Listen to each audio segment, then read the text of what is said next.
Hey everybody, I'm Tiffany Smith. And I'm Jason Inman. We're here on the convention floor for day 3 of San Diego Comic-Con, where DC is about to unleash an onslaught of breaking news.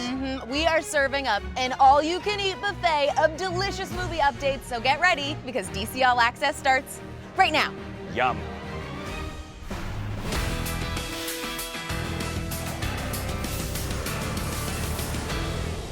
At midnight last night, Zack Snyder melted the brains of hundreds of die-hard fans waiting in line for the Warner Brothers Hall H panel when he rolled up with an in-person look at the new Batmobile.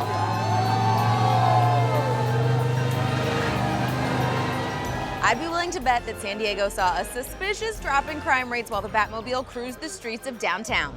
Warner Brothers Home Entertainment released details on 3 new animated features. Batman Bad Blood features an original story that will introduce Batwoman. Justice League vs. Titans will introduce the Teen Titans into the animated universe. And Batman The Killing Joke, based on one of the best Batman storylines of all time, will feature an original prologue from Bruce Timm, Alan Burnett, and Brian Azzarello. Let us know in the comments what you think about the new animated films. Justice League Gods and Monsters held its world premiere last night, and our correspondent Hector Navarro was on the red carpet to chat with the cast and crew about DC's latest animated event. Check it out. How did the idea for this alternate universe Justice League story come about?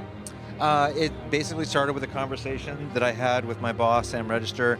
We were talking about the possibility of doing a new Justice League animated series. We wanted it to be new and fresh. But I started thinking about the idea of basically doing a severe reboot on these characters and not just changing the cosmetic costumes and stuff. But if it's like the Flash and the Green Lantern in the Silver Age, where they basically took the Golden Age Flash and Green Lantern, kept the name and the powers, but then changed everything else. I thought, what if you did that with Superman, Batman, and Wonder Woman? Where would that go? It's not the Batman that they know. That's not the Superman or Wonder Woman that they know. That it's an original Bruce Timm story, so beautifully rendered. And there's no sort of preconceived notion because there's no graphic novel that it came from. There's no comic books it came from. Everybody's got to go in with an open mind and just take it as it is. Wonder Woman's already a badass, but she's a little edgier this time, a little tougher, and also kind of vulnerable. When we see her backstory, we see that what created this ass kicker that you see before you is actually heartbreak and betrayal. So, is Will Magnus in this story a hero or a villain? Can you tell us? I think a bit of both, but in a very personal and human way. You know, a female is drug into it, so there's a love triangle, and it's a little bit different than what everybody thinks. It's not just straight up world domination, although, you know, it wouldn't be DC if we weren't trying to save the planet. Are we going to see Will Magnus's famous creations, the Metal Men, in this story? You know, there's a big possibility, but you didn't hear it here. Lois Lane remains the same. She's reporting, she's a journalist. She just thinks Superman, Batman, and Wonder Woman are villains. Their origin stories are different, so she and Superman are not making out. If you had heroes who were willing to kill, who were willing to get pretty dark, would they be your savior or would they be your dictator? So that's what the movie explores. You know, people are going to go, oh, wow, I can't believe you just did that. Oh, that's not Superman. And it's like, well, yeah, he's not Superman. He's somebody else. Someone once asked if I wanted to save the planet or rule it. Superman, Batman, Wonder Woman, I call upon you to give yourselves up. Today it's going to be hard to tell the difference. In publishing news, writer Max Landis takes on the Man of Steel in a new 7-issue series called Superman, American Alien.